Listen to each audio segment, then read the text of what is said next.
right, sounds good. My name is Carmelle Cadet. I'm the founder and CEO of EMTECH. It is my pleasure today to moderate this panel.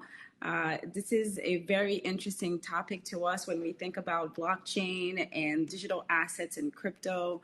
And regulation is something that everyone is trying to figure out and think about, and what that means for whether CBDC, stable coins, and crypto believers are wanting to understand what is happening. So I think we're going to have a very interesting conversation because I definitely am curious to talk about, is regulation good or bad? But also how do your organization and your work actually impact the regulation that's happening around the world when we're thinking about crypto. So I'll take the opportunity to let everyone introduce themselves. Arushi, if you don't mind starting, and then we'll go on to the next person. Sure. Thank you, Carmelle, and thank you for having me today. Well, I'm Arushi Goel. I'm a lawyer by profession, and I lead data policy and blockchain initiatives at the World Economic Forum. On the blockchain side, I'm currently leading the regulatory work stream, which is very relevant, I believe, for a discussion today for a digital currency governance consortium, where along with almost 80 plus organizations, we're exploring the transformation of our global financial systems due to the emergence of digital currencies. Really looking forward to this discussion today. Go for it, Praphul. Dr. Praphul. Sure. Hi, my name is Praphul. I'm the founder and CEO of Koinearth. We are headquartered in Singapore with a wholly owned subsidiary in India. We have created two platforms in the past 3 years. One is an NFT platform. And one of the unique things that we have done is being able to connect fiat payment systems with NFTs to be compliant with the regulations that we see emerging in India. And the second thing that we have been able to build with our second platform is a hybrid blockchain architecture between permission blockchains on Hyperledger Fabric and public blockchains on Polygon, Tezos, and Ethereum. Hi, sorry, my name is Wiehann, Olivier. I am a audit partner and digital asset lead for Mazars, South Africa.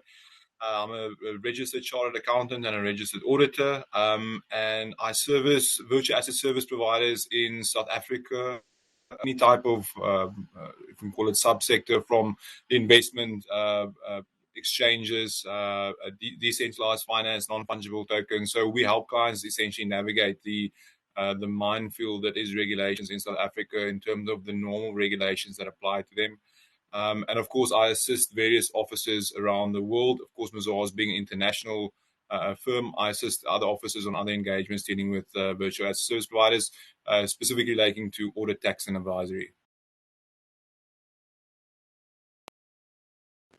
Great. Well, I think that brings a diverse conversation, and that if that's okay, Arushi, I'm going to kick it off to talk about why do we regulate, right? And what is the approach that various countries are taking right now when they think about whether they should regulate, whether they should not regulate crypto? What are you seeing? Right. Thank you for that question. And that's a very important question, actually. There is a key need to understand, firstly, why should we be regulating this ecosystem at all? Some of the more well-known reasons for regulating this are, wanting to protect the consumers against various frauds, hacks, manipulations, etc. The other one is to prevent money laundering and other illicit financing activities. But I think the emerging risk that is of growing interaction between the traditional financial systems and the crypto ecosystem as such, that could lead to a lot of spillover effects, and that could have serious implications for financial stability. So those are all the reasons why we are seeing a lot of talk and also actual action of regulating this ecosystem. But having said that, I think what we are seeing is a lot of challenges also in regulating this ecosystem, right? The biggest challenge is probably the nature of the tech itself, in terms of this is a tech that allows you to conduct cross-border transactions, and you don't really need any of the existing intermediaries. There may be new kinds of intermediaries. You may need the existing intermediaries, but you could also do without it. So it kind of challenges our notions of, who is a person, what is value, and how we can transact these values. On a country level, while, the reasons I mentioned, so the objectives for each country appear to be similar in terms of they also want to protect their consumer, prevent money laundering, and ensuring market integrity. But the approaches these countries have taken are sometimes very different. So there are jurisdictions that are amending their existing laws, right? India amended its tax law to say we want to tax crypto profits. There are countries that have taken a more custom-based approach. Liechtenstein is one example. They have a blockchain act that's focused on a token container model. Europe's MiCA is another example. That's a custom regulation. Then there are countries that are bringing out new regulators altogether. Dubai is one example. They recently came out with their virtual asset regulatory authority. And that is again creating a problem in itself, right? Territorial differences, more uncertainty, more compliance burden. So yeah, just these are the different approaches that we are seeing, and while it has its benefit, it can also be fairly challenging at times. Sure, and I think that goes into the one of the questions that's in the Q&A right now, Dr. Praphul. Maybe we can talk about. Does regulation stifle your innovation? You mentioned that you build 2 products and trying to align to regulation. What is your experience as an innovator being in a regulated space? There are 2, it's a double-edged sword, actually, where it, let me put it this way, regulation constrains innovation, but necessity is also the mother of invention, right? What we are seeing is that there is a large segment of traditional economy which is reluctant to adopt crypto and virtual assets till it is regulated. And if you have to kind of bring the traditional economy and help them integrate with the Web3 and the crypto economy, they need the confidence that a regulated sector brings, given the risks that Arushi talked about. This, of course, does create new challenges for a technology like blockchain and cryptocurrencies, where there is, by design, a decentralized world which cannot be controlled by a single entity. The challenge that we try to resolve is how do you kind of balance the 2 needs? So I guess the answer is, does it stifle innovation? Yes, it does, but it also drives adoption. And by stifling innovation, I guess it creates new spaces for innovation at the same time by ensuring that there is a financial incentive for companies like us, since it is opening doors for adoption by the traditional economy. Very good point. I actually experienced the same. In my previous role at IBM, introducing the concept of stablecoin and trying to work on cross-border payment. And then as you engage the traditional financial institutions and they say, the regulator will never let us do something like this. Go figure out the regulation first before we talk to you. So even for a big company like IBM, so that's a very good point. And I think people are seeing more and more as far as the value of regulation into adoption. But Wiehann, I hope I'm saying the name right. What is your experience, and from your work, what are you seeing? Yeah, it's interesting in terms of regulations and the role it's play in normal businesses, because essentially if we look at these virtual asset service providers coming into an environment that is regulated, and not specifically looking at cryptocurrency. Of course, if I look from a South African point of view, cryptocurrencies aren't yet regulated. We are expecting regulation sometime this year to kick in based on what we've heard and seen in the news and online.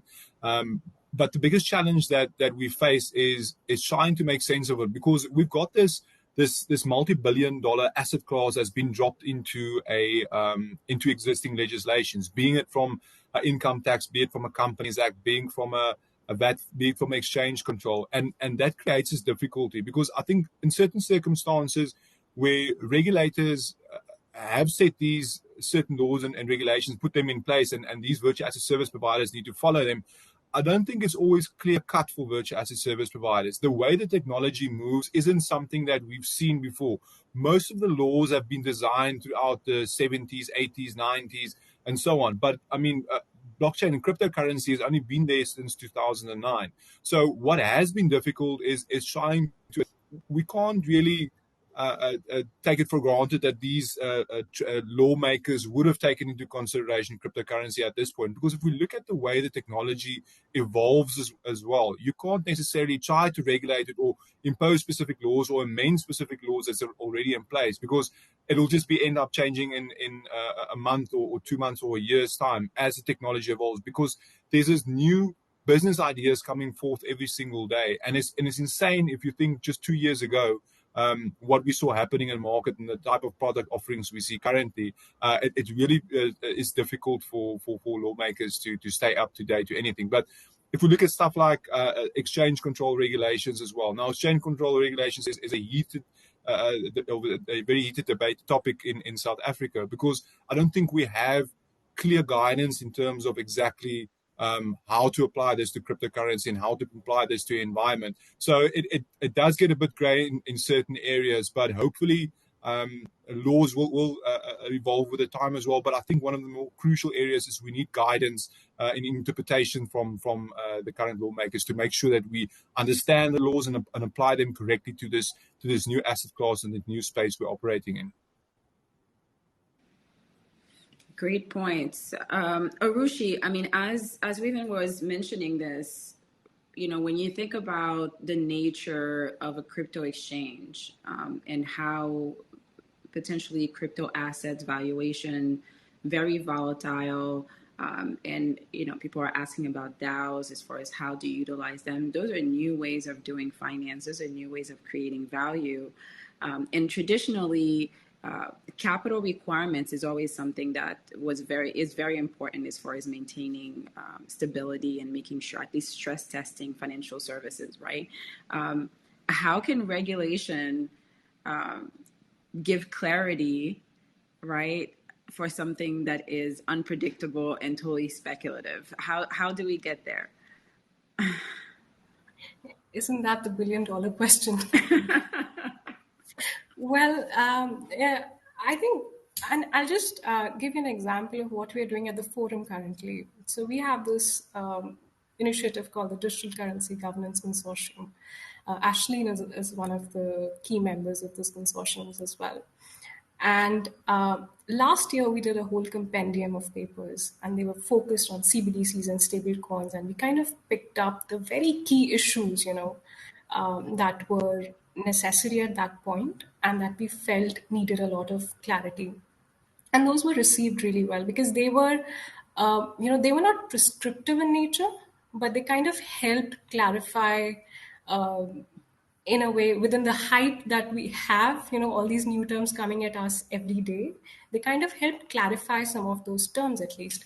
And this year, when we are doing phase 2 of the project, well, a key challenge that we thought was very critical was the fact every country seems to be going on its own path.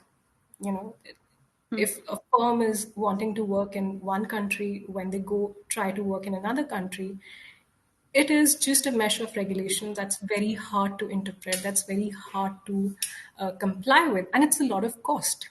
While some firms may be able to take on that cost, a lot of new age firms may not be comfortable, working within that ecosystem. So for that, I think some of the key things that any regulator or any ecosystem should aim to do is firstly just have a common understanding of the key terms, key standards. Without that, it will be very tough to build off of it. Secondly, there's a real lack of evidence-based risk assessment. We keep talking about consumer protection, we keep talking about money laundering, but there's not as much data sometimes to support some of these contentions, and that's where I think some of the effort needs to go. And finally, just being able to leverage the technology itself, to regulate. I don't know why we're not doing it. It's a great piece of tech. It allows us to do a lot of things that we otherwise could not have done, and that's where it should be. The concept of embedded regulation or being able to use something like machine readable interactive regulations. We should be looking at those concepts to drive this conversation forward. Very interesting. Very interesting. Welcome back, Wiehann. So we were. Let me just read a question from the Q&A here, and then jumping into, of course, what does that mean for ecosystem players? But someone mentioned what level of support would regulators have in supporting a DAO utilizing an asset-backed governance token focused on supporting green, sustainable, environmental projects that are well aligned with SGDs and ESGs. Anyone wants to comment? Arushi, I don't know if what is actually doing any work on that. I think World Economic Forum is doing any work on aligning and supporting regulators on that. We do actually. We have a whole initiative that's called CISA, Crypto Impact Sustainability Accelerator. So one of the key components of CISA is to focus on the governance aspect, and that's where we're looking at DAOs. In fact, we have a report coming out sometime soon on DAOs.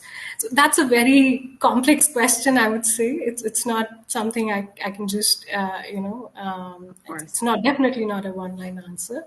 But I think it is in the right direction in the sense we're all looking at, like I said, leveraging tech to regulate some of the risks, from governance tokens or asset-backed tokens. Stable coins are usually what comes with an asset-backed token. So there are other categories that could come in, and we are seeing a lot of regulatory chatter happening around stable coins. The expectation is some of those regulations will land by the end of this year.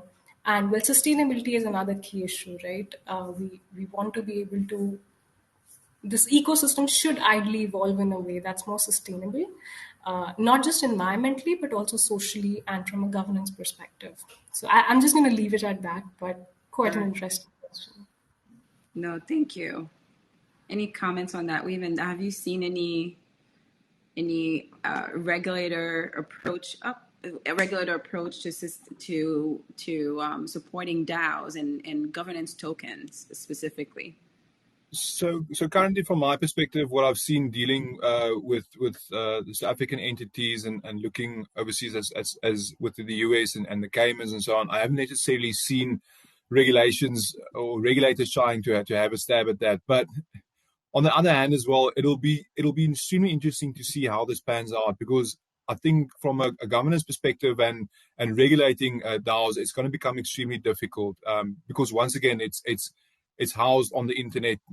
Necessarily, there's no jurisdiction that it falls within unless you have a specific anchor to a specific jurisdiction. So it is going to be very difficult. I haven't seen it personally, and I'd love to see how this pans out as well. So very good point on jurisdiction, right? So when we think about the internet, it's automatically and natively global, and using the internet to provide financial services and to really virtualize financial services is what a lot of people are referring to as Web3 in the next version, as far as how do we embed certain value and money into an internet-based world. Not just doing transfers online and going on the website and actually initiating, a transfer on a website, but actually having the settlement and the assets and everything live into a virtual world. What is a regulator to do? Because we can't regulate each other, right? Everyone is going to have their own rules. Everyone wants to have their own sovereignty and so on. What about sandboxes? Is that something that you guys see as far as how participants and how regulators can collaborate? The idea of global collaboration is not often welcomed, or there's so much dependencies and it takes time to do that. But how do you do it, right? Just looking at your own jurisdiction. Are sandboxes a thing that you think can help bridge the gap?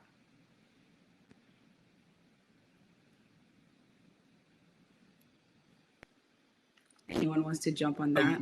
Maybe just an interesting comment to make as well. What we've seen from the movement of cryptocurrencies in South Africa going abroad with the expropriation of capital, and looking at the various jurisdictions. So maybe down the line we would have something something such as a regulated metaverse, if I can call it almost that you have regulations based on, I don't know how they're going to link it to a specific area, because you can't have one internet regulation ruling over various users from various jurisdictions around the world. So it is going to be difficult to facilitate that. And sandboxes, yes, I think it goes a long way in what's the correct word, in incubating these types of laws and regulations. And also that's important. The previous discussion we had was not stifling innovation, because essentially what those sandboxes is doing, they're stress testing what can be done with certain products and what can be done with a specific technology, and seeing how this will play out in a real world scenario, especially with any type of new tech coming into that it's actually supposed to go live.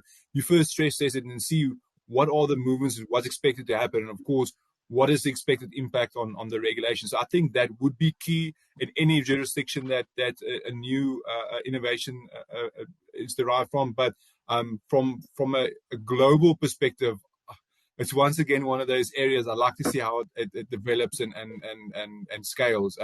But at this point in stage, I don't necessarily see how they would be able to do it, besides from regulating individuals in their respective jurisdictions.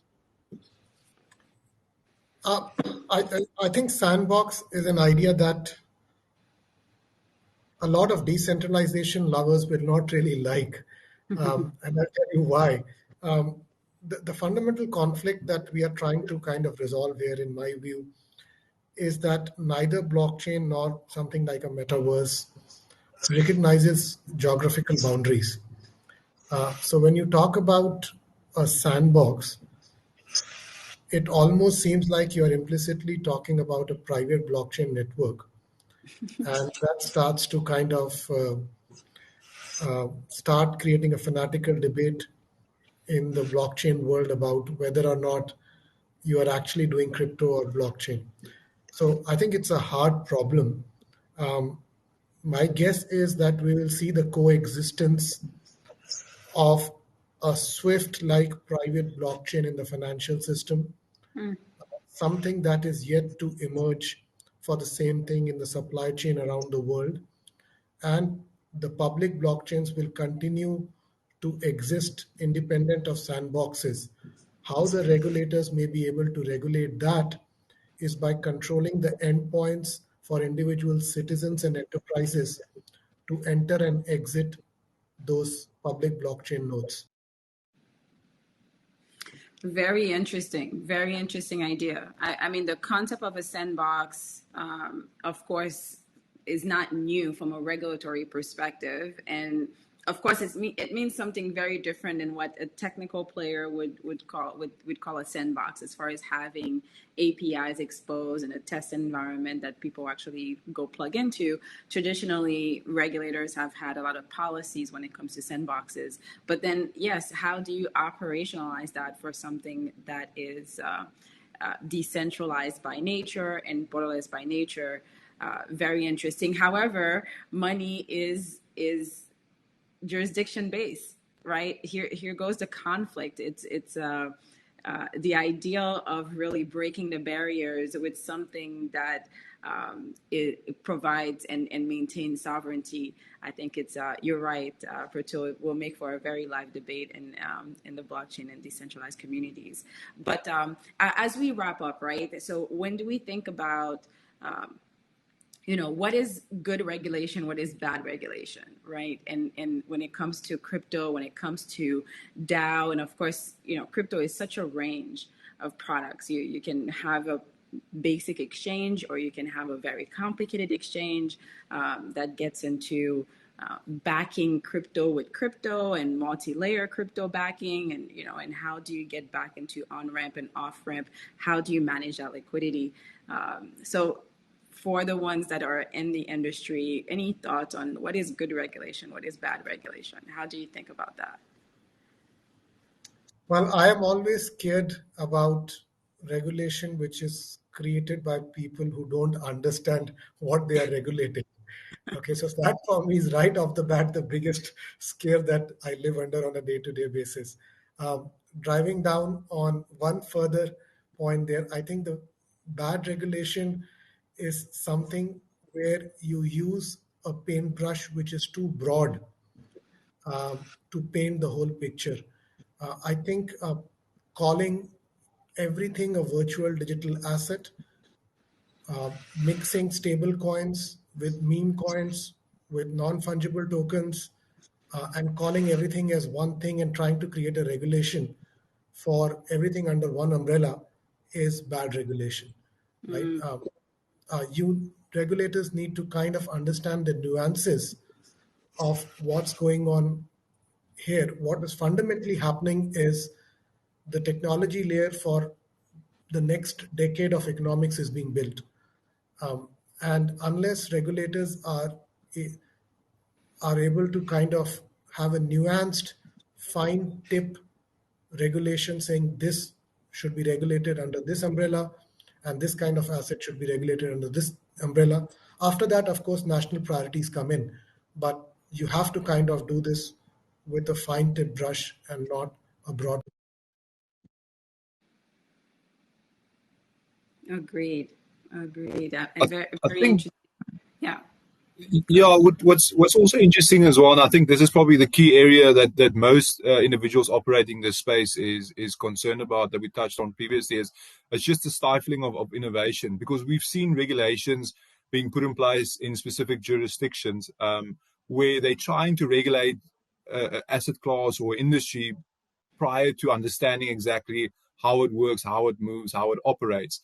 And you've got other jurisdictions as well that rather wants to see how it plays out, wants to see what the uses of these types of currencies or this asset class, or where something like, as I think in the comments I saw, they said XRP is going to be used for cross-border payments or the future, and to see how this all plays out, and then to regulate it from there, a lot like countries in the UK has done, as opposed to other countries that try to regulate from the get-go without having that firm understanding. But it's a very valid point made by the previous speaker as well, regarding that specific criteria of the underlying subsectors, if I can call it almost like that, as opposed to just saying digital assets is this one asset class and this needs to be regulated in a specific manner.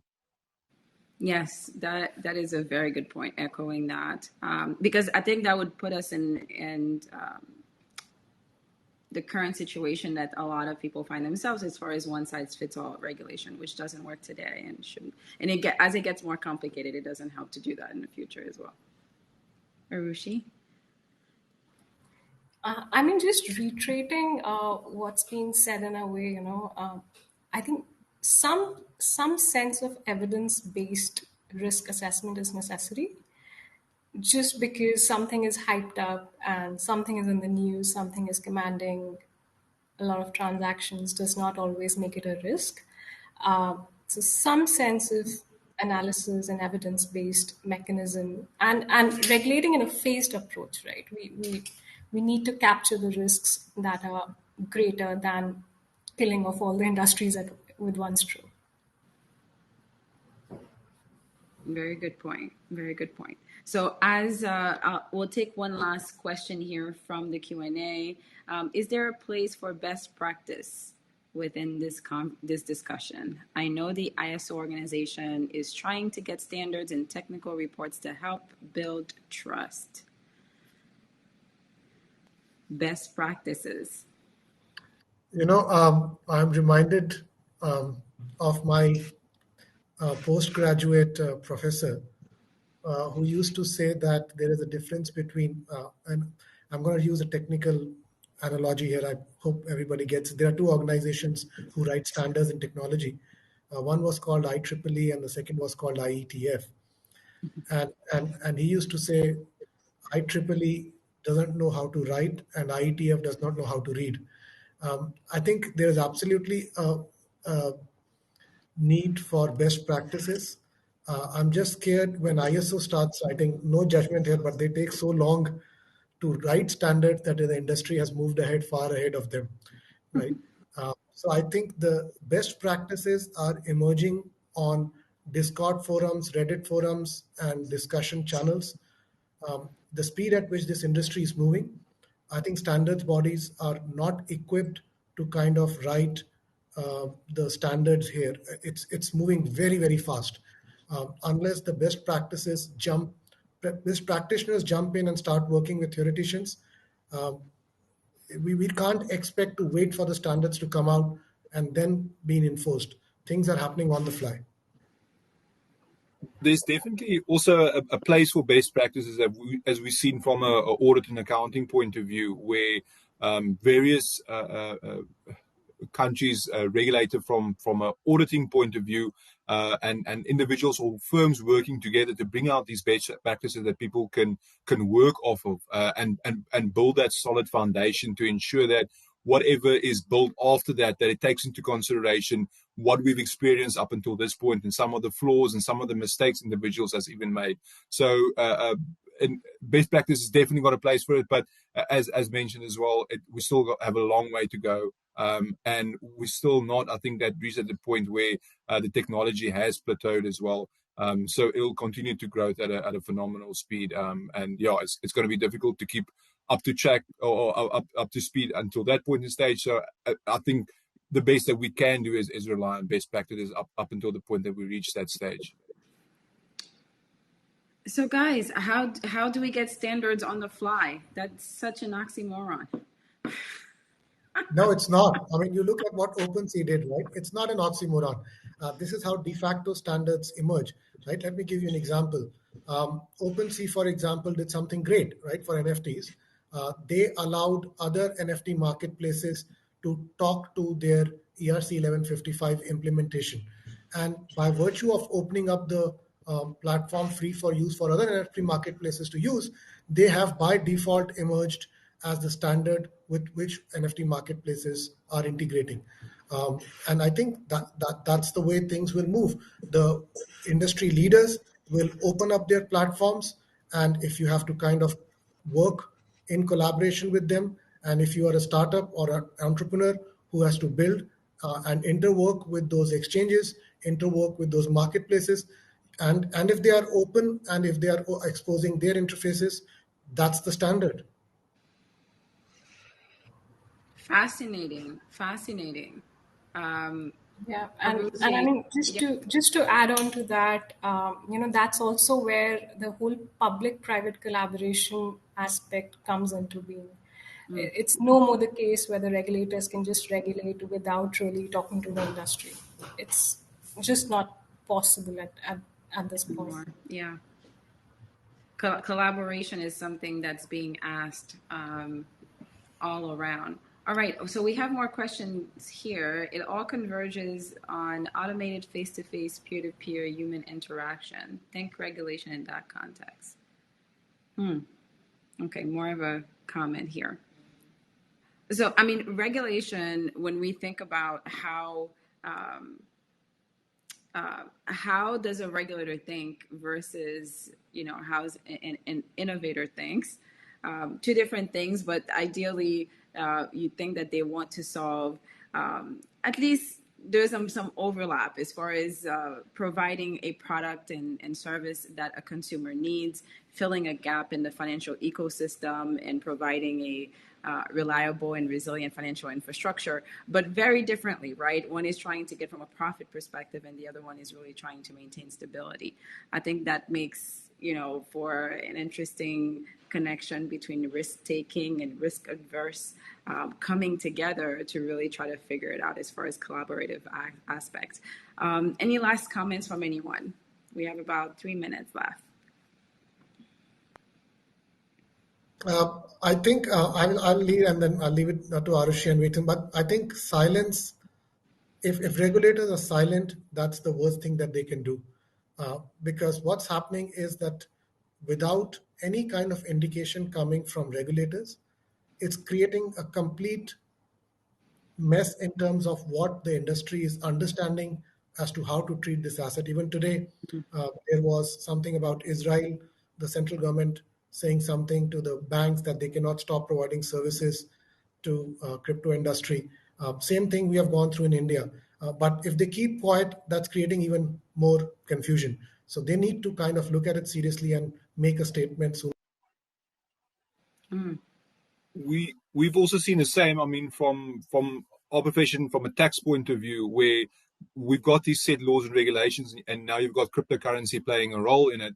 But they merely just stated that the normal rules apply of the income tax and the VAT Act and exchange control, and they haven't really adapted, and they haven't provided any guidance. And been lobbying for a long time now is more guidance from our tax authorities to say, well, this is how you treat a specific transaction, because cryptocurrencies has done all these weird and wonderful things that you never expect normal financial instruments to do, and that resulted in a lot of confusion. And for regulators and lawmakers to just stay silent on the matter as opposed to giving that guidance creates havoc. And from a tax point of view, it creates individuals not declaring their taxes because they've got no clue how to do it.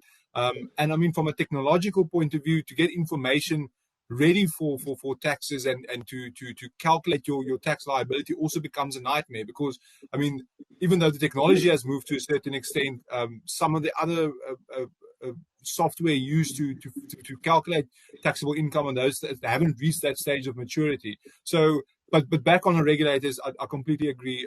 The worst thing they can do here is to remain silent on a specific matter, as opposed to giving the guidance required by users in a specific jurisdiction. Great point. Go ahead, Arushi. Yeah, no, couldn't agree more to the points made. But just trying to reiterate, I think the key is just to engage, discuss, collaborate, coordinate, and do it in a phased manner without really, killing innovation at any point. Well, this is a great set of talking points and really understanding how regulators are thinking and how also innovators are thinking. I think the highlights coming from this conversation is very insightful. For the most part, people think that innovators don't want regulation, and what I'm hearing out of this is like, please give us the right regulation.